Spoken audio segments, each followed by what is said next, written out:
Miqtë e Gazetës në Fokus dhe televizionit Duga Gjini, por i kthehemi me podcastin e javës. Do të diskutojmë natyrisht për temën më të diskutuar në vend.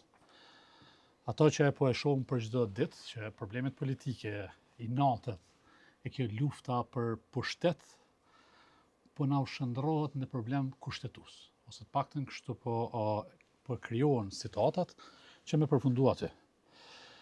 Aja që ka tashmë po shihet po duket e pashmangshme, janë edhe njëherë me shku në zgjedhje vendi. Do më ha krizë institucionale e politike, tash e mbi një vit. Presidenti Vjosa Osmani, javën e kalume e mori një vendim për me shpërnda kuvendin. Rasti përmendojnë gjykatë kushtetuese edhe pritet interpretimi i kushtetuesës se çka do të ndodhë me këtë vend. Kompleksin që me pas të ftun, një për njerëzve më kompetent, e ndoshta zërin më të arsyeshëm që po jep kontribut në këtë drejtim, Bardhyl Hasan Papaj. Njësi mirë i kushtetuesës dhe zhvillime politike natyrisht, ekspert i specializuar në fushën e sundimit të ligjit. Bardhyl, faleminderit shumë. Kënaqësi, shkëlqem. Jo që po ta jap një vlerësim kështu si mik të vjetër që të kam, po natyrisht kjo është edhe opinioni i shumicës të kolegëve tanë gazetar. E duke marrë parasysh faktin që po ka shumë pak njerëz në këtë situatë çfarë kemi ardhur, që po dhon kontribut në këtë pjesë. Do mundohem, edhe pse shpesh kontributi vullnetar mund të keq kuptohet, por e rëndësishme është që ne kemi detyrim profesional me aq sa dim dhe mundem të ndihmojmë ty në momenteve delikate në për cilet po kalon shoqëria jonë. Spontan, Bardhyl, nështë ajo me shku kësaj skemës se qysh e kemi përgadit me stafin për pyetje, po një informatë që e mora janë dikon 30 profesor të drejtës kushtetuese në Kosovë, e asjo s'pini e dhoni.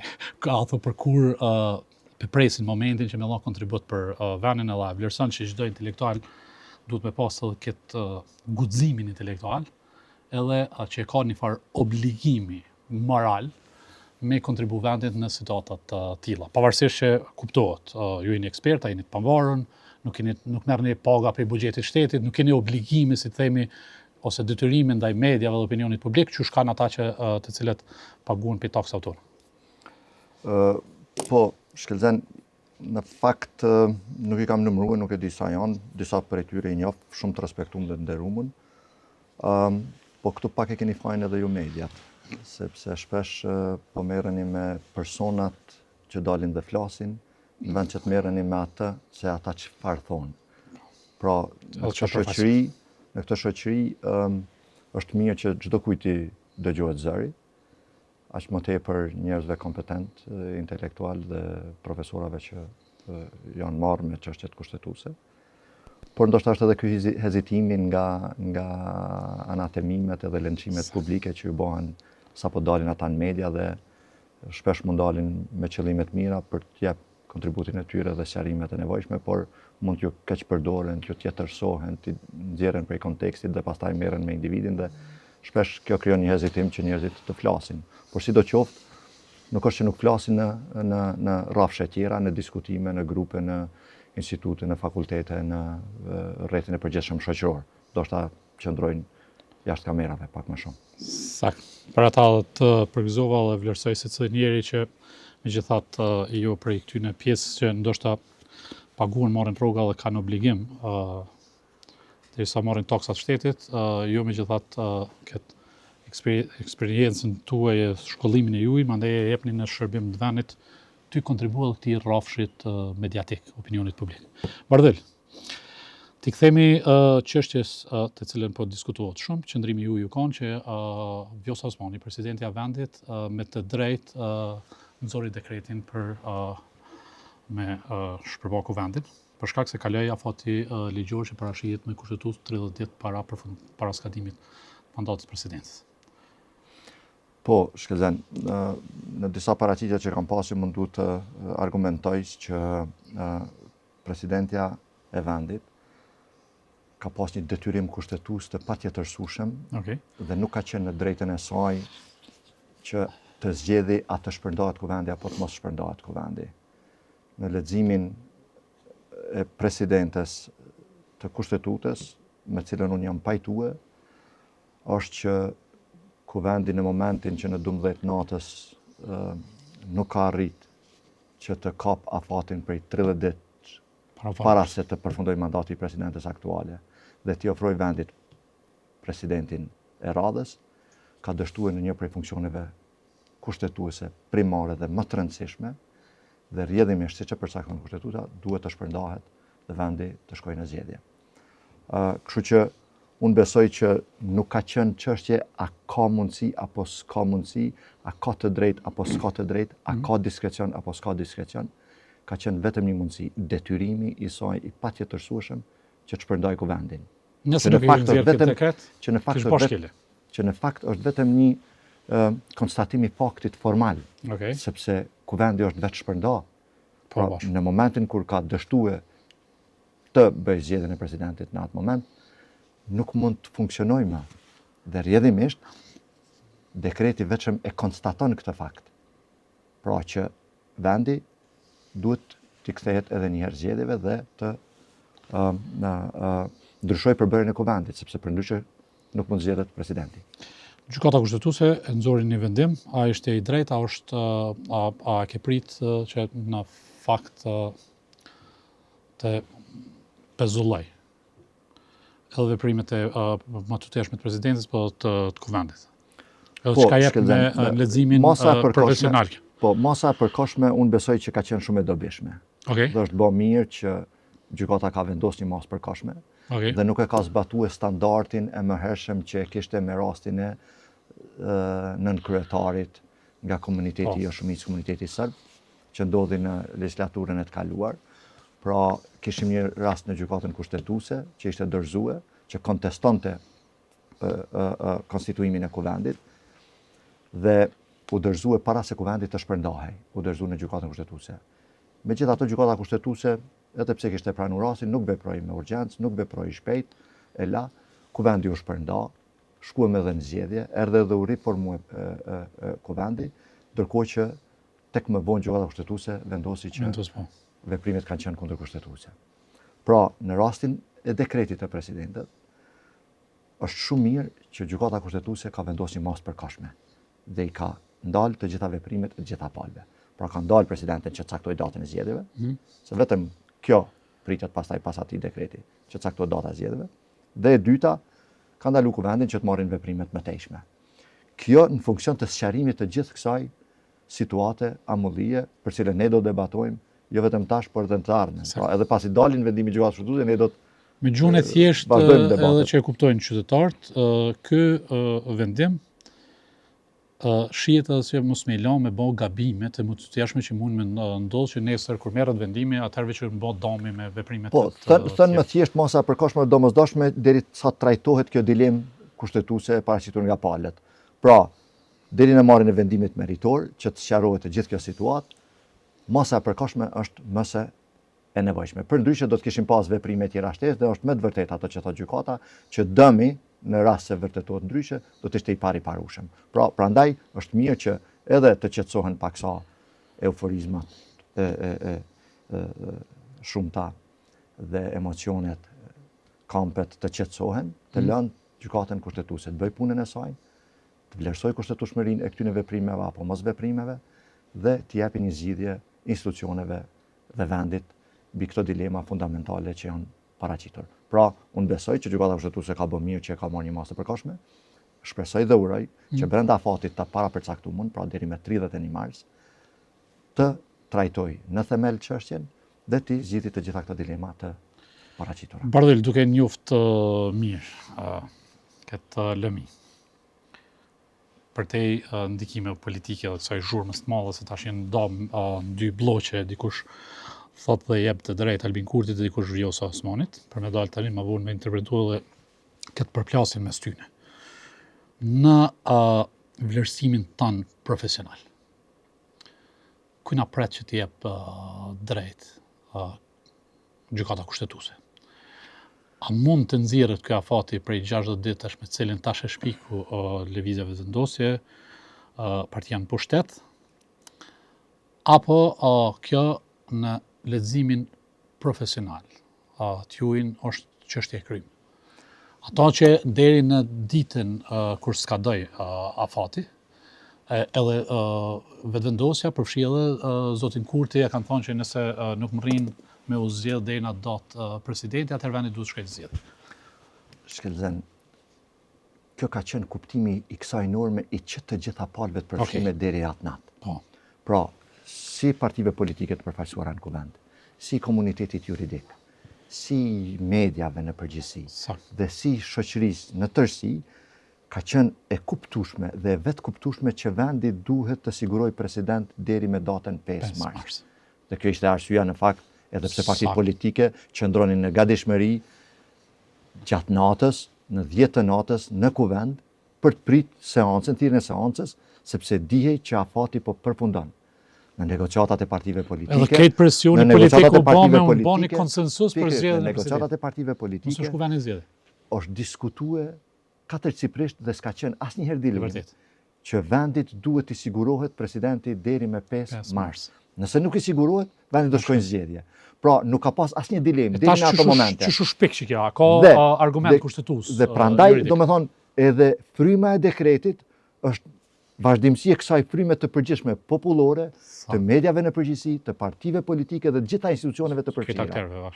Në fakt edhe vetë deputetët, kryetaria e kuvendit, kur e ndërpreu seancën, i dërgoi letër gjykatës kushtetuese që ne jemi në fund të afatit, i bëj pyetje çfarë duhet bëjmë, sepse kemi dështuar të zgjedhim presidentin në 11:30 natës.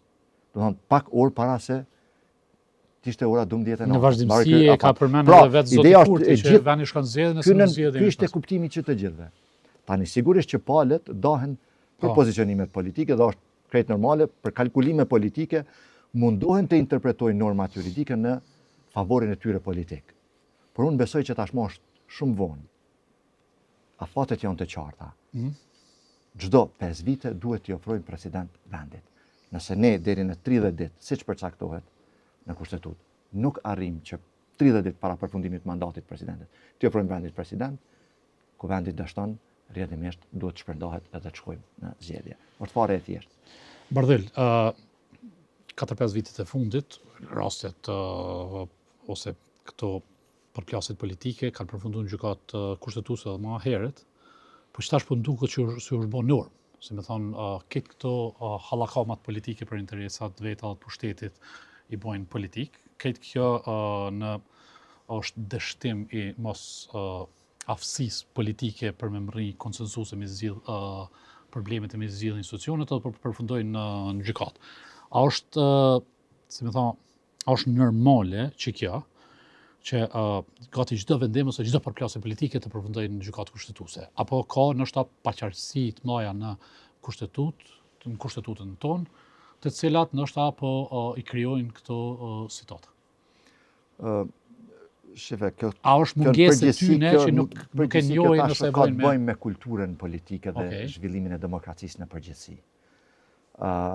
Kem plot vende që s'kan kushtetutë fare, kanë traditë demokratike. Pra, kjo ka të bëjë me kulturën në përgjithësi. Ne si duket që jemi mësuar akoma me rregullat e demokracisë, që shumica qeverisë, por pakica respektohet.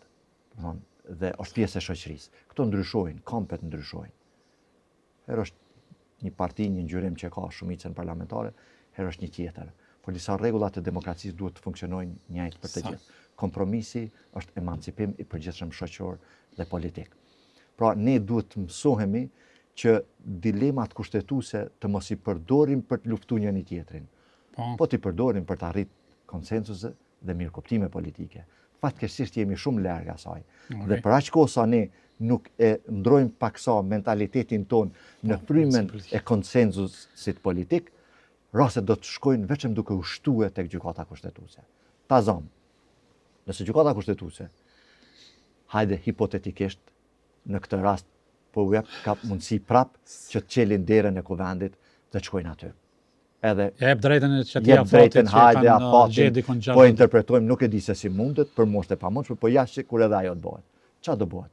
të njëjtat parti politike, të njëjtit deputet do të kthehen duke u fsheh pas një afati 60 ditor. Kanë me shpikë edhe procedura tjera që me përfundua pra, ideja është që nëse mungon konsensusi dhe kultura demokratike e bashkëpunimit ndërmjet partive politike, prap do të shpiket diçka që do të shkohet në gjykatë kushtetuese. Me një Do fjalë, të përfundojmë në një ping-pong me gjykatë kushtetuese, kur nuk ka fund.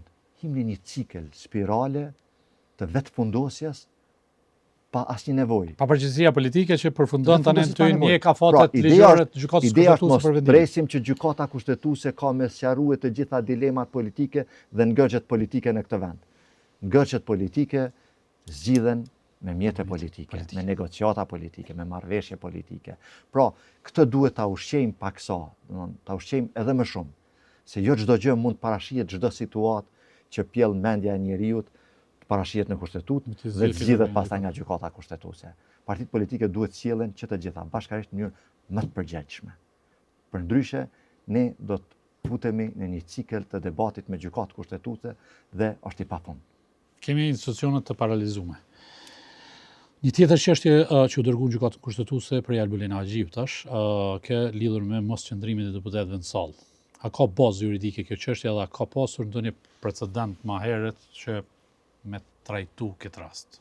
Në një anë po interpretohet që kjo mundet me qenë shumë e rrezikshme, për shkak se e krijon një situatë ku tani çdo vendim e obligon kuvendin që me kanë edhe lista sërbska me kanë këtë njerëzia, për ndryshe na nuk mundna me dal prej kësaj situate ose mëse me zgjidh president. Çka pret prej kësaj? A shqyrton që të rast gjykata kushtetuese dhe a ka mundësi që ndoshta me i obligu në ato që po thirrën në një interpretim të mëhershëm që me i obligu deputet me nejtë në sallë? Është debatu shumë me këtë detyrimin e deputetit për të qëndruar në sallë apo për të marrë pjesë në votim. Prap janë dilema kushtetuese që kanë bëjnë me mandatin e deputetit, ku deputeti është i lirë të vendos vetë. Tani gjykata në të kaluarën është e vërtetë që i ka detyruar, sidomos e ka riforcuar këtë në rastin e konstituimit të kuvendit me 2 vendime. Ka qenë brutalisht e qartë që deputetët duhet hynë në sallë, duhet votojnë pro, kundër apo abstenim. Po. Por kjo ishte në kontekstin e konstituimit të kuvendit. Po. Dhe aty mirë ka bë, sepse për të konstituuar kuvendi duhen disa veprime që të marrë formë juridike. Fakt. Pra, shkon zgjedhje është me vetë konstituim, me veprimet e tyre bashkarisht duhet bëjnë betimin dhe t'i themelojnë organet e veta që t'jetë kuvendi funksional. Kjo i bie sikur kur t'lind fëmia, fakti është që ka lind. Po për me t'i jep subjektivitet juridik duhet me shku me regjistruar.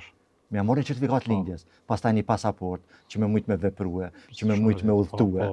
Pra, është një dokument pastaj që ka forcë juridike. Tani qyshe edukante, qyshe trajtare, qyshe rrit është po duhet ai dokument. Tash edhe kuvendi, kur shkon zgjedhje, për mu vetë konstitue është një vetë regjistrim. Pra që duhet mu kriju organet. Dhe në këtë frym, gjykata kushtetuese ka thonë, patjetër ju duhet të regjistroheni duke vetë funksionalizue dhe për këtë qëllim ka bë përjashtim dhe ka thonë, deputetët janë detyruar me qenë sallë, të pranishëm që të gjithë, me votue pro, kundër dhe abstenim për kryetarin, nën kryetarin, për organet dhe të funksionalizohet. Dhe ka bë shumë mirë që katërcipërisht e ka spjeguar detyrimin e deputetit me shku në sallë dhe me votue, me marrë pjesë në votim që të funksionalizohet kuvendi. Përndryshe do të jemi në kaos të tmerrshëm, kapriços që e shkatrojmë të vend. Prap me mungesë të kulturës politike. Për ty është e qartë që kjo interpretim nuk lidhet me mos pjesëmarrjen e deputetëve të opozitës. Në interpretimin tim dhe mendimin tim nuk ka të bëjë me ato.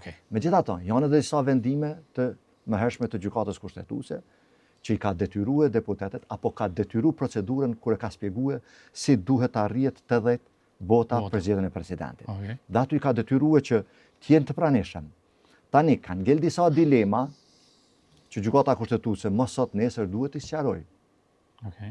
Dhe sepse është edhe e vërtetë që me 61 deputet e përcakton kushtetuta në raundin e 3 që të zgjedhet presidenti. Dhe nëse ne pamundsojmë 2 votime, quorumin me 80 deputet, si do mrim të 61 deputetëshi. Dhe këtë tani, nëse e shohim për një perspektive tjetër, dhe këtë po më dohet lëvizja vetëvendosje, partia që ka shumicën në parlament, që të argumentoj. Pra si do të më rriun e të 61 deputet që për të gjithë, se unë i kam ato vota. Si mund të më rriun atje për me zgjedh me 61 vota presidentin. Po, kjo ndoshta është Dhe kjo është një dilemë goxha e madhe që akoma nuk ka marrë përgjigje të plot. Dhe nëse kthehen në kuvend, këtë don, procedura ka filluar, janë 2 kandidat tashmë, dhe me që janë 2 kandidat, Konjufca dhe ajo Kolçaku nëse zgaboj, 2 deputet tashmë i kem kandidat për president. Dhe nëse gjykata kushtetuese i jep mundësinë të hyjnë edhe një herë në sallë, për të arritur marrëveshje politike duhet të jetë edhe një kandidat i tretë që të marrin pjesë opozita. Të organizohen 2 raundet votimit dhe pastaj i bie që në raundin e tretë lëvizja vetëvendosje me 61 vota e zgjedh Glau Konjufsen apo atë Kolçakun, këta 2 kandidatë e zgjedh president. Por kjo ishte ajo betejë që është bë deri tash dhe që ka përfunduar gjykata kushtetuese. Pra ne, nëse kthehemi edhe një herë në kuvend, kthehemi prapë në pikën 0. Nuk ka zgjidhje. Për menimin tim, nëse detyrohen deputet e opozitës me nejt, me ja bë korumin, atëherë qysh na mundna me pretendu me nxjerr një president i cili është mbi palët, një president i cili përfaqëson të gjitha partitë politike. Atëherë kjo nuk ka asnjë kuptim ajo që pretendon kushtetuesa. Nëse gjykata kushtetuese vendos detyrimin që deputetët duhet të jenë në sallë me patjetër dhe të votojnë pro, kundër apo abstenim, është një masë ekstreme, e cila unë besoj nuk mund të gjejë mbështetje në kushtetut, sepse pastaj mohohet vullneti i deputetit dhe i heqen disa mekanizma në dorë për manovrim politik në kuvend. Pastaj, pse duhet jetë kjo vetëm për 80 deputet, et mos jetë për 120 deputet. Pra, ku është ai pragu, ku duhet që janë ata deputet që kanë shkel kushtetutën dhe ata që nuk e kanë shkel. Precedent, ku lypën 120 deputet në sallë, atëherë kjo bëhet të rrezikshme për Republikën. Po pra, se kjo ose duhet bëhet për 120 deputet, ose nuk mund bëhet për 80 deputet, se pastaj cilë janë ata 80 deputet, cilë janë ata 80 deputet që kanë respektu kushtetutën, dhe ata 40 deputet që se pas kanë respektu kushtetutën. Pra, pastaj, nëse shkohet aq larg, sa që detyrohet deputeti të jetë në sallë dhe të votojë pro, kundër apo abstenim, është për 120 deputetët. E nëse ndodh që kjo, a bëhet Kosova një shtet ku është i mvarur edhe prej votave të listës serbska, në këtë rast, që nëse ata nuk dojnë me në sallë, atëherë Kosova nuk s'ka përfundon një gërçet krizës politike. Gërç nga dëshira për zgjidhje, përfundon një gërç edhe më të madh. S'është puna e listës serbe, por çdo parti pastaj me këtë rast gjykata është bë palë kemi për shembull partia që ka më pakti deputet për momentin, është Aleanca për Armërinë e Kosovës, AKK-ja. I ka 6 deputet në sallë. Nëse shkohet me atë logjik që të gjithë deputetët duhet të jenë me patjetër prezent dhe të votojnë, i bie që nëse ata 6 deputet nuk vinë në sallë, prapë shkelje e kushtetutës, sepse ata s'kanë votu. Dhe dikush tjetër e çon prapë rastin e gjykatës kushtetuese, thotë, po s'kanë qenë 6 deputet. Nuk e kanë plotësuar detyrimin kushtetues dhe vendimin e gjykatës kushtetuese që të gjithë të jenë në sallë të votojnë pro, kundër apo abstenim. Dhe kjo është e pamundshme, pra është përtej logjikës së demokracisë, së votës së shumicës. Vendimet merren me shumicë, varësisht prej kuorumit, varësisht prej temës që diskutohet. E njëjta është edhe me marrëveshjen ndërkombëtare. Duhen 2/3. Pra, po si arritet 2/3, nuk mundi miraton ato. Tash me të njëjtën logjik ne po shkatrojmë, shkojmë duke ul kriterin. Atër, po edhe tjetra, nëse deri nesër asnjë parti nuk i ka 61 vota, s'ka quorum. Atër me këtë logjik, po thom, jo duhet më shku me bë quorum ata. Duhet më shkuën nëse një parti nuk i merr 61%. Jo, po i merr 50%. Atëherë votave. Pra duhet më shku patjetër me ja bë quorumin. Duhet më shku patjetër me votu ligjet. Pro, kundër apo abstenim. Dhe quorumi është një masë e jashtëzakonshme demokratike që kanë dorë parti tjera për mos bë quorumin dhe për të bllokuar kuvend. Dhe prandaj ky është cikli, kjo është lufta politike. Ja jep një fuqi aq të madhe. Pra, është partisë pushtet sa tani është labirint me shumë panjohura. Ne duhet të kthehemi në zgjidhje të thjeshta, siç i përcakton kushtetuta. Duhet kompromis politik kur kërkohet 80 vota, kur kërkohet mazhoranca e kualifikuar. 2/3 është mazhorancë e kualifikuar. Bardhyl, i njeh shumicën në gjykatë kushtetuese.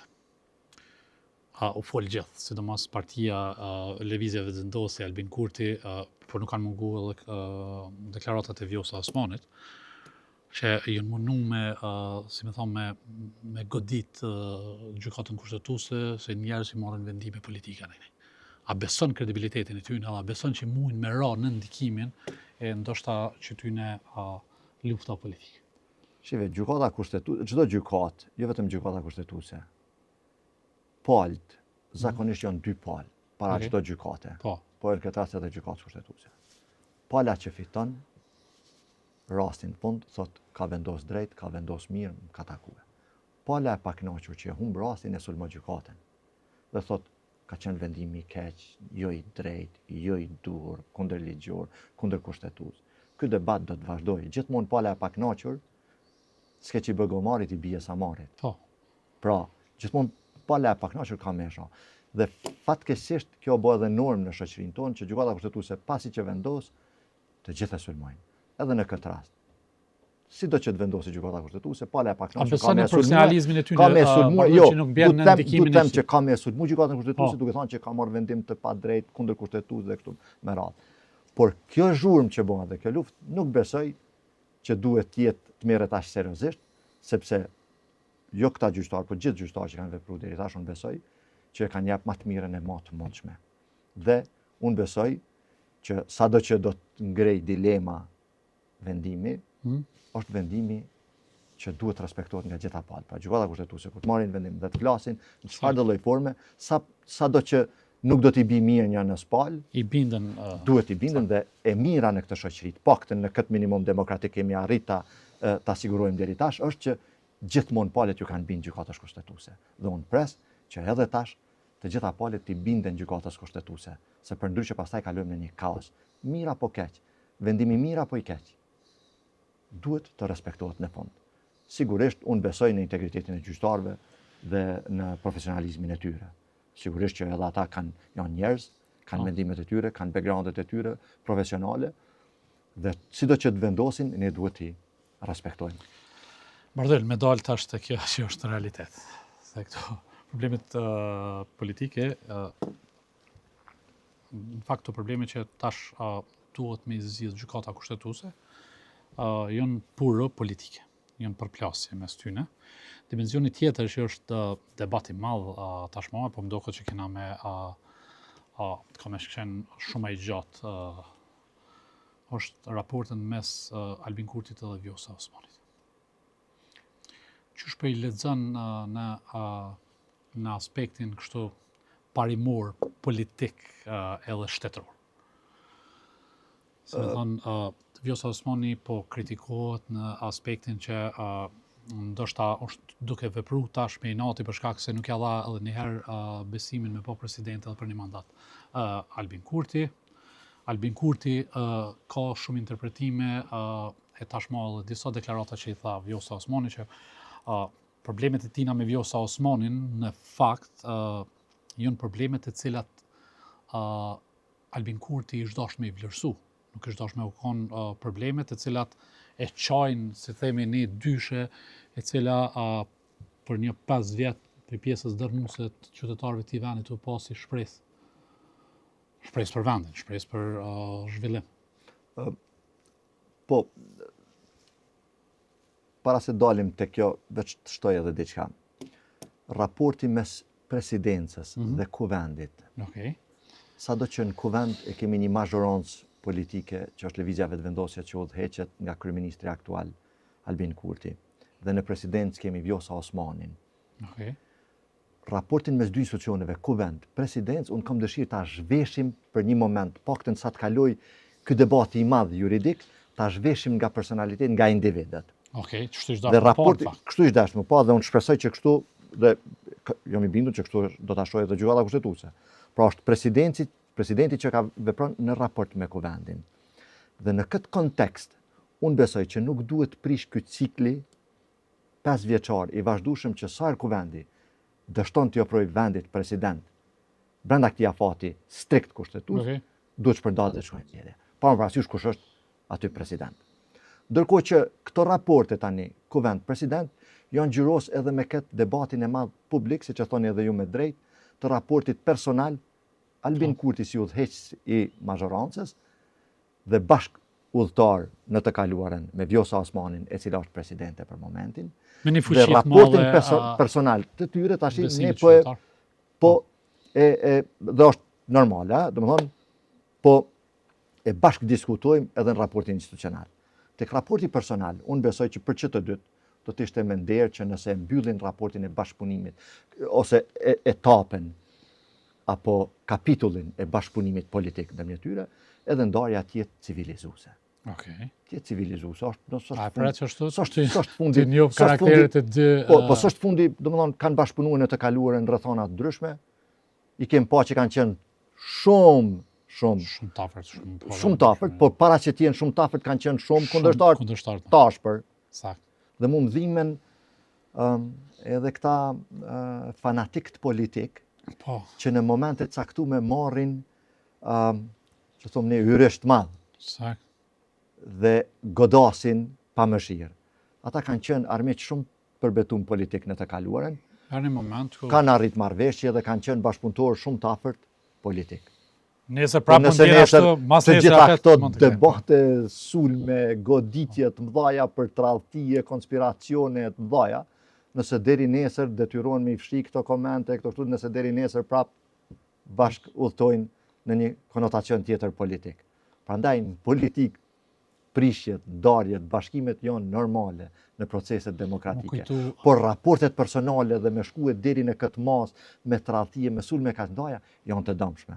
Pra nëse mbyllet kapitulli i bashkëpunimit politik, le të mbyllet në mënyrë civilizuese, s'ka nevojë për kështu, se prap ka nevojë, prap në kuvend do të jenë deri nesër, nëse ajo vendos që të vazhdojë rrugtim politik. Prap do të jenë aty në kuvend. Nuk janë armiq, nuk janë janë politik. Duhet bashkëpunojnë, duhet diskutojnë. Ka me pas momente, shpresojmë që gjithmonë kemi me pas vesh tema të lehta, se kjo të fundit o teme lehtë politike e brendshme. Inshallah s'kena përballem me tema më të mëdha, më serioze të jashtme. A di që më kujtu, që bën tash ai Fonsi që i ka bën tatujat edhe Albinin edhe Vjosën. Mirim, shefe, bëj tatuj tjetër për mi aty. Për mi ti. Ose ta ruin se... Kështu realisht, e di që e përcjell i njeh a pat me drejt Kurti që nuk e dha mundësinë edhe njëherë Vjosa Osmanit për presidente. Po. A pat arsye, si me thonë, nuk e ke qërp. Është në të drejtën e tij politike. Për menimin tem, kritikat që i ka bë opozita ndaj Vjosa Osmanit, unë i në të bazune, se jo gjithherë ndashta u kon mbi palët. Unë mendoj që u kanë ndikune për shkak edhe çasaj aleance, për shkak edhe të votave që shkuan për mi 50% kur hynën bashkë në zgjedhje. Në fakt, Vjosa Osmani duket sikur nuk u kanë qaq prej pozitës presidentes m'ia prish ose m'ia trazu ujrat Albin Kurtit.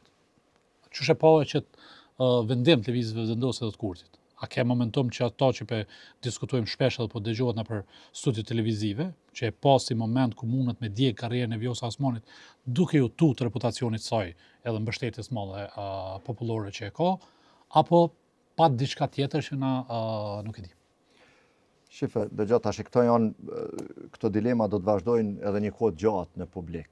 Edhe këto diskutime, politike pozicion. Tona Tiranës tim ka konspiracionet. Jo, ideja është që këto diskutime janë politike, të cilat unë me të thonë drejtë nuk është si i marrë vesh edhe aq shumë, po të kishte qenë politika profesionimi do të isha atje në politik, fatmirësisht, sidomos kur e shoh se çfarë po bëhet. Nuk është që është në preferencat e mia. Por ajo që duhet të them, po e ripërsëris, kultura demokratike duhet të marrim një minimum të civilizimit edhe të emancipimit shoqëror, që edhe debatet politike të jenë pak më të qeta, më të arsyeshme, të diskutojmë Jo për militantizëm, jo të diskutojmë për sharje, ide, fymi. të diskutojmë për programe, të diskutojmë për projekte, të diskutojmë për aktivitete, të diskutojmë për ide Ja, dhe tema përmbajtësore. këto kanë met Dhe luks jo e për Iran, individ. tash Jo e për Sovjet. individ, jo për individ. Pra, nuk është qameti nëse Vjosa Osmani deri nesër nuk merret fare me politikë. Nuk është qameti nëse edhe Albin Kurti deri nesër nuk merret fare me politikë. Ne duhet të mësohemi që aktorët politik të japin kontributin maksimumin sa kanë, sa dinë, sa munden. Por edhe të tërheqen dhe pastaj vazhdojnë karrierën e tyre profesionale, qoftë në akademi, apo në profesione ndryshme, apo edhe me angazhim shoqëror e publik, jo vetëm në politikë. Pra, temat kaq të egra dhe inatet politike mes figurave, siç është në këtë rast, dy aktorët kryesor që pritet edhe për një kohë gjatë jenë aktorët kryesor nga bashkëpunëtor të ngushtë në kundërshtar të fortë, të jenë pak më të qeta, se nuk i bojnë dëm, e helmojnë shoqërinë. Unë besoj, e helmojnë shoqërinë. Dhe Kanë kontribu këgja shumë. Dhe kanë kontribue bashkarisht që të dy. Që të dy. Po i kanë kontribue. Po tash unë po shpresoj dhe uroj që në vend që ti kontribuojnë të qetësojnë pak, të qetësojnë, thjesht aktiviteti politik të jetë më i civilizuar. Bardel. Jo kaq më njëherë nga bashkëpunëtori e ngushtë për sa vite, nga një premtim që do ta bojmë presidente dhe do ta nominojmë edhe kështu ashtu, të shpallet brenda note tradhtare e poshter e bija e Vučićit, bashkëpunëtoria e Vučićit, motra e Vučićit. Vlerësimi i dinamës ashtu dhe duan. Kjo më shqetëson mua. Sakt, ama vlerësimi ju është e dëmshme për shoqërinë. Bardel, okej, e kuptoj shumë mirë, domethënë unë mendoj se secili njeri që e kemi që të mundësi me pas ndikim të qytetarë në opinion publik, duhet me dhënë që të mesazh. Po megjithatë do me insistu të që kjo, a pat arsye Kurti, si me thonë në vlerësimin tanë personal, që Vjosa Osmani, duke i pas, sidomos në pjesën e fundit ku edhe kritik më të maj, përfshin edhe mu, këtu, ndaj punës presidentes, e kemi vlerësu, sidomos periudhën e fundit që ka bë punë jashtëzakonisht të mëdha.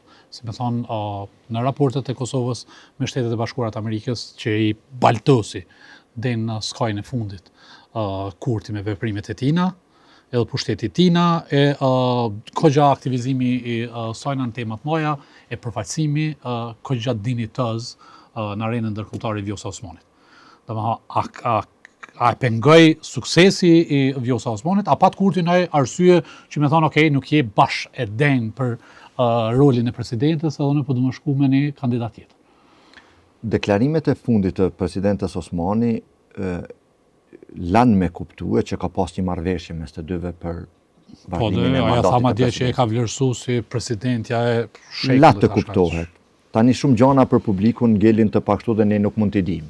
Që i shohim nga jashtë nuk mund t'i dim se çfarë ndodh apo çfarë ka ndodhur në raportin mes të dyve. Ajo që mu më ka bë përshtypje është që i kanë bërë që të dy që ta bëjnë të qartë katërcipërisht përbara publikut. Pra, nëse Albin Kurti nuk e ka pas në mend ta bëj presidente Vjosa Osmanin, duhet i ka bërë publikut që të tregoj qartazi që nuk kam dashur për këtë arsye ta bëj presidente për një mandat të dytë.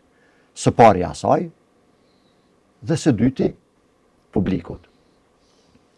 E dyta, ka shumë rëndësi ajo transparenca edhe në politikë për publikun, me di çfarë po ndodh. Me di çfarë po ndodh. Pra, nëse ka qenë presidente për 5 vjet për këtë vend, suksesshme. Nëse ka qenë, nëse kjo ka qenë tradhtare dhe këto që po akuzojnë sot, ata ishte dashur shumë herët me nis procedurën që janë bashkëfajtor pastaj. Është edhe një procedurë tjetër në kushtetutë që thotë me mbledh 40 nënshkrime dhe me çu presidentin në gjykatë kushtetuese dhe me thonë ka boshkelje të rëndë kushtetuese sepse ka bë këtë me Vučićin apo me dikë tjetër. Po Vjosa Osmani tha njerëz dhe ideja është që e kanë pas detyrim, nëse lëvizja vetëvendos del dhe thotë ato që kanë thonë sidomos kohët e fundit për ta, kanë pas detyrim sepse ata kanë marrë presidenti, ka pas detyrim me çuën kushtetutë. Saktë. Pra para gjykatës kushtetuese. Megjithatë Vjosa Osmani tha që ka njerëz me vendime të rrezikshme për shtetin, kështu diçka e pata ditë në. Mirë, nuk e di se çka ka pas në mend me atë deklarat, por unë besoj që Dhe këtë nuk e ka bërë qartë deri në moment të fundit, lëvizja vetëvendosje fare. Biles një ditë, 2 përpara, bani përshtypje kundër kandidati i saj, Glauko Njufsa, apo kandidati tash për president, ai tha vetë që unë do ta votoja. Një ditë apo 2 përpara. I tha LDK-ja që do ta votoja. Glauko Njufsa, kandidati për president, zëvendës kryeministrit dhe ministri punëve të jashtme, 2 ditë para se, një ditë apo 2 nëse zgaboj, para nisjes procedurës për votimin president, tha që nëse Vjosa Osmani vjen si kandidate, unë do ta votoj. Pra, edhe kryeministri Kurti vetë, kryetari i partisë më të madhe në pushtet. Tha, nuk e tha me gojë të tij deri në fund që ne nuk do ta kandidojmë për presidente. Bile u bë edhe një debat për nënshkrimet, i japim nënshkrimet, t'i japim kështu ashtu. LDK-ja konfirmoi që do ta mbështet. Kjo mjegull e krijuar në publik, unë besoj, jo mjegull e krijuar. Ata nuk e thanë po. Kjo mjegull e krijuar në publik, unë besoj që don sqarime të qarta. Publikut ja kanë borxh për një transparencë pak më të madhe. Pra, ta dim pse nuk kanë dashur ta kandidojnë sërish, a kanë dashur në radhë parë me kandidu apo s'kan dashur, dhe të japin qartësi publikut, sepse është e shëndetshme për demokracinë, prapë e them. Bardhyl, po je shumë i kujdesshëm. Tu mi kallëzova për publikut që ti din dhe ki informacione më shumë sa që kaq, po megjithatë ne respektoj edhe vlerësoj që ti nuk don me bë as lajm sensacionale, as nuk don me si më thon me nxjerr diçka që kesh mujt me kriju mirë që po e lyp çat llogaridhënien edhe përgjegjësinë e tyre me dalë me sqaru opinionin publik për 2 aktorëve kryesor, për shkak se problemi është se të gjithë ata që mund të kenë një raport apo tjetër, apo që mund të kenë një informacion apo tjetër, nuk është mirë të flasin emrin e tyre. Ata personalisht, bashkarisht, ja kanë për detyrë popullit t'i tregojnë. Sigurisht që të mirat dhe të këqijat, sigurisht që kanë pas ups and downs, kanë pas të mirat dhe të këqijat gjatë bashkëpunimit. Ose a është dashur me pas një situatë politike, njerëz të cilët e kanë fatin e Kosovës në dorë, si me thonë, me pas kësillnime si fëmijaqe, edhe me thonë, pse ti krijove raporte me Edi Ramën, kur unë nuk i kam raportet e mira, edhe që shkojna e qojmë vendin nuk besoj në që janë ata, nuk besoj. Se ti po ki përfaqësi më të madhe ose raporte më të mira me që ish dash me ka krenari edhe për vetë Kurtin, edhe për Kosovën, nëse Vjosa Osmani rrini me kriju qëtë aleancë me njerin më të fuqishëm në botë, me presidentin e Shtetet Bashkuara të Amerikës.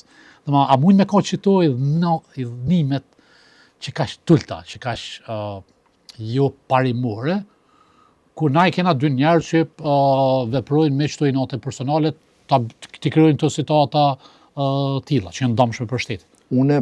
Unë tentoj ti besoj asaj që thuhet në publik. Dhe në publik vetë presidenti Osmani e tha me dashje apo pa dashje që gjatë intervistës që mbajti tash fundin në Syri TV. I tha që unë kam marrë komente nga kryeministri Kurti që du një president që s'merret fare me politikë të jashtme. Fare s'merret me politikë të jashtme. Nëse kjo është e vërtetë, unë tentoj t'i besoj që është e vërtetë. Unë kam bë kërkesë raportet e Kosovës me mund të ndodhë që kjo është një prej arsyeve pse Albin Kurti dhe lëvizja vetëvendosje nuk e ka dashur më president për shtetin. Por ne shohim kështu në këto momente, nuk e di ja është kështu, por betet për të vlerësuar në të ardhmen. Ideja është që siç duket, partia në pushtet don me patjetër me pas një president që ka 100% në kontroll. Dhe në fund sado që rezistoi, nxori kandidatin njeriu më të besueshëm të lëvizjes vetëvendosje, Glauko Njufsen, dhe tash po thonë që i ka pas. Nëse shohim për shembull Nagasin në intervistë e fundit tha që në fund në pyetjen pse në fund e kandidut Glauko Njufsen për president, tha besum që i ka shanset më të mëdha për të siguruar votat. Që i bie që në fund duan një president të partisë së tyre. Dhe është legjitime në fundit politikisht, është absolutisht legjitime. Ama për te është legjitime, është shumë e rrezikshme për demokracinë nëse bin në këtë institucione, këtë instancat e shtetit duhet një kur jenë pushtet tendenca është me konsolidue pushtetin dhe me forcue sa më shumë. Dhe kjo është legjitime nga ana e tyre. Sa arrin, pastaj është raporti forcave politike. Bardella, a rrezikon që kjo përplasje të krijojë një dualizëm që të rrezikshëm për vendin, sa me pas që si kriza institucionale, që pasojat me kanë shumë maja për shtetin, po na me këshyr edhe me pa edhe me nxit qitë debatët, qitë urrëtie ose qitë polarizim të madh në shoqënor, ndërsa vende tjera i shohmi, po zhvillohen. Do të thonë kur ka situata, mo nuk flitet për krizën biznesi, nuk flitet për shëndetësi, për arsim, për kulturë, për sport, për gjëra tjera, po tash na jemi veç spektator në një teatr politik ku këta kanë miqëruar hesapet e tyre politike. Qëre, ne jemi vend shumë i vogël. A është rrezikshëm si më thonë që jemi vend shumë i vogël dhe sigurisht që këto tema edhe këto debate edhe këto konflikte të mëdha politike janë shumë të dëmshme për shoqërinë dhe shumë të dëmshme për Kosovën. Unë besoj dhe ju bëj thirrje sidomos të gjitha partive politike, kështu, që t'i thrasin arsyes, sepse në demokraci duhet patjetër bashkëpunim, tolerancë, mirëkuptim dhe qeverisja është më shumë se sa vetëm numra në kuvend. Qeverisja është shumë më e gjerë. Rrjedhimisht, sa më shumë të merrem me debatet e tilla të brendshme, aq më shumë ka humbim kohë në rrugën tonë drejt integrime evropiane, bashkëpunimeve rajonale, në agenda zhvillimore dhe në tema shumë më të rëndësishme për qytetarin. Pra, edhe nëse shkojmë zgjedhje, duhet të kemi një gjë parasysh, që institucionet janë aty për të formue, për të funksionalizue, për të punuar në shërbim të qytetarëve, jo për të përdorur për inate politike ndaj njëri tjetrit, se gjithmonë ka me pas vend, gjithmonë ka me pas dispozita si kushtetuese si ligjore për të përdorur për inate politike kundër njëri tjetrit. Pa ato nuk janë funksion shëllimi. Ose kemi komoditetin me pra, unë nuk shoh, nëse nuk ndron mentaliteti politik, sa do që të shkojmë zgjedhje, ko pas kohe, prap rezultati prapse është shërbim. Pra, konflikte të vazhdueshme politike. Kultura politike duhet t'i kthehet tolerancës, mirëkuptimit dhe bashkëpunimit. Përndryshe, kriza kopaskoshme, një pas njëshme, të vazhdueshme janë shumë të dëmshme. Bardell, në aspektin politik ose në aspektin e performancës të Vjosa Osmani gjatë qytyne 5 vite në krye të presidentit, që shi vlerëson? Shife, unë besoj që ka bojnë një punë të jashtëzakonshme, ka bojnë një punë shumë të mirë. Qëtë, këtë jena në kafe që të bojnë në debat këqatarë. Po, jo, ka bojnë një punë të jashtëzakonshme. Sigurisht që prej 2 kampeve, kur je në pozitën e presidentit, me të vërtet, je gjithmonë subjekt i sulmeve nga 2 anë. Kur nuk i bje për shtat partisë që është në pushtet, sigurisht që t'akuzon që nuk je bashkëpunueshëm me institucionet dhe të sulmon. Kur nuk bjen tamam apo për shtati partive opozitare, të sulmojnë që po ja manë krahin pushtetit. Pra, çdo veprim, çdo vendim i presidentit është subjekt i sulmeve të shumanshme. Dhe kjo pastaj krijon një narracion publik shpesh të një debati të paqen.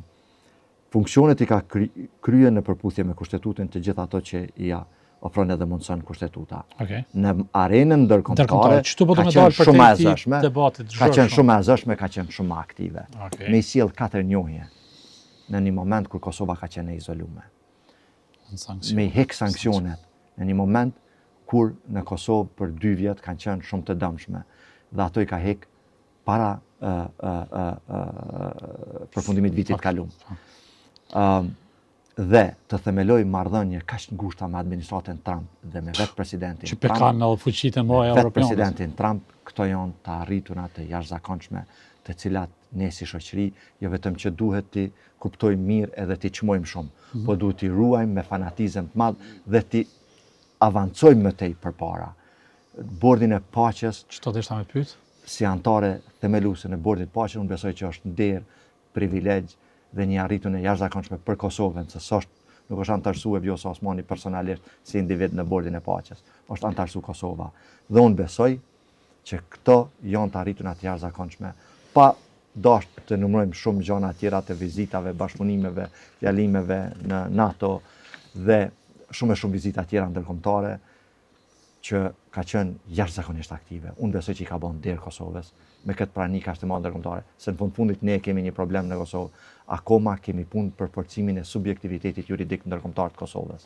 Dhe këtë duhet punojnë të gjitha partitë politike, të gjitha institucionet, me fanatizëm, me përkushtim që Kosovës të qelin dyer sa më shumë ndërkombëtare ta forcojmë në rrafshin ndërkombëtar dhe të ndihmojmë të ecin sa më shpejt në agjendën integruese në Bashkimin Evropian, ku ne kemi ngelur shumë rrapa. Mos harrojmë, Kosova është i vetmi vend që ka ngel kandidat potencial. Ne as statusin e vendit kandidat për antarësim në Bashkimin Evropian akoma nuk e kemi marrë. Ne akoma nuk kemi antarësuar në Këshill të Evropës, që janë dy mekanizma rajonal që i kemi shumë afër dhe me pak punë, me pak bashkëpunim ndërpartijak, Kosova mund të ecin përpara. Dhe këto janë agjendat që duhet i vëjmë përpara vetës si Kosovë dhe t'i harrojmë minatet politike sepse janë shumë të dëmshme. Qëto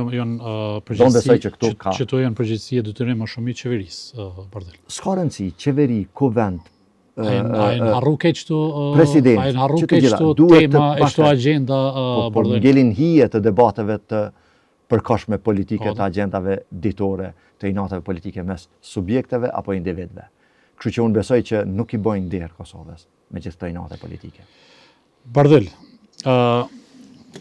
ku eshe pozicionin e Vjosa Osmanit? Ajo e ka botë qartë. LDK, subjekti... Ajo e ka botë qartë që do të bes e angazhuar politikisht, edhe pas këtij mandati president. Pra, në ka fundit e ka bo katërcipërisht me dije që unë do t'jem e angazhuar politikisht në të mirë të Kosovës. Se si e interpreton ajo, çka nën kupton kjo, akoma mbetet për të parë, por gatishmëria e LDK-s që ta votoj Vjosa Osmanin për presidente dhe raportet në fund kohët e fundit mes tyre, unë besoj që çojnë në dyshimin që ata do të bashkëpunojnë në zgjedhjet e ardhshme kudo që të bëhen, nëse gjykata. Unë besoj që po, siç e shoh zhvillimet, por kjo mbetet për tu pa dhe ju do ta keni. Por unë besoj që derisa të mbarojnë me 5 prill funksionin si presidente, të mos përzihet në politikë. Kisha pas dëshirë që ta shoh më shumë të përqendruar në këto ditë të fundit në presidencë dhe jo në rrafshin politik, po pastaj se edhe ti që e njohim edhe gjithë që e njohin Vjosa Osmanin, e dim që ajo nuk është aktivitet e ajo, nuk del me punu në organizatë qeveritare, po do ta kemi në politikë. Po tani status e shkruajta që ka shumë pat, si më thon, reagime, ku thashë ndoshta që kjo është fundi i pushtetit 50+ i Albin Kurtit se ka me thy në korriz Vjosa Osmani. A beson që e ka qëtë fuqi elektorale, ndoshta marrë parasysh, motja fundit e saj në akon 2021, ku aty me 20.000 vota diferencë kanë qenë të barabartë me Kurti? Shive, momentumet politike nuk përsëriten. Menimi jam, edhe aja që unë e proklamoj gjithërë është që Kosova duhet mu stabilizu, me qëtë, si me thonë, me qëtë mu bo një farë balancë mes forca politike, se që shtë, apo den, po është, thuaj se pa mundshme me hecë vish një hap para Kosova.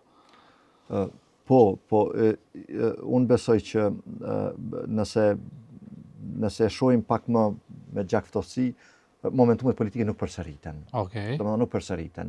Nuk mund bëhen krahasime as lehtë me 2021-ën, 2025-ën, 2026-ën tash. Por një gjë ditë them që ata që e marrin politikën seriozisht, edhe me pasion, din me shfrytzu momentumet politike në favor tyre. Dhe si Kurti, si Osmani janë dy aktorë të fuqishëm politik, që politikën deri sot e kanë bërë me shumë pasion. Do të jenë bisha kogjat me shumë pasion.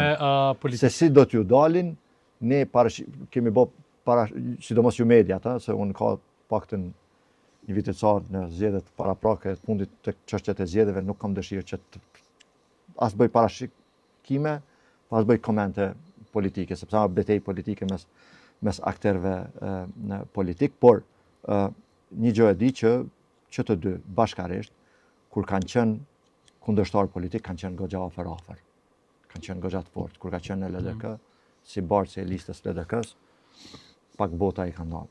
Por kur kanë qenë bashkarisht, kanë bashkëpunuar jashtëzakonisht mirë dhe kanë prodhuar rezultat.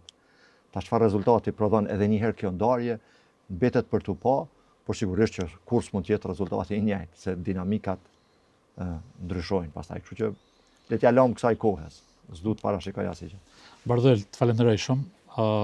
Shpejt shkoj kjo intervistë, po më thonë që kemi kaluar 1 orë. Kështu që për një sinqerisht, jo si mik, po edhe si ndoshta miku më i mirë edhe i fokusit edhe mbështetësi më i madh, po e vlerësoj jashtëzakonisht shumë kontributin tanë. Pavarësisht që nuk jepi aty në që prodhon ndaj far lajmi senzacional, po uroj që me pas sa më shumë njerëz të tillë nëpër media, se fatkeqësisht pajtona me ty si për një kemi degraduar me të lifar sa kjo është e përdori, i shprehje që e përdori kështu. Jo, ideja nuk është për një të falenderoj, as nuk duhet të asnjë prodhoj sensacion apo lajm apo kështu. Ideja është kur po bisedoj se edhe unë mund gaboj siç gabon çdo kush, kam gabuar, gaboj, do të gaboj në të ardhmen, njerëz jemi të gjithë gabojmë. Por ideja është që edhe gabimin ta bëjmë pjesë normale të diskutimit, të diskursit, debatit publik. Dhe jo me sulme edhe me anatënime. Edhe shoqënia edhe shteti të kontribuojmë debatit civilizues në të ardhmen edhe në media edhe në publik edhe këto punë. Që faleminderit, ishte kënaqësi. Faleminderit. Faleminderit.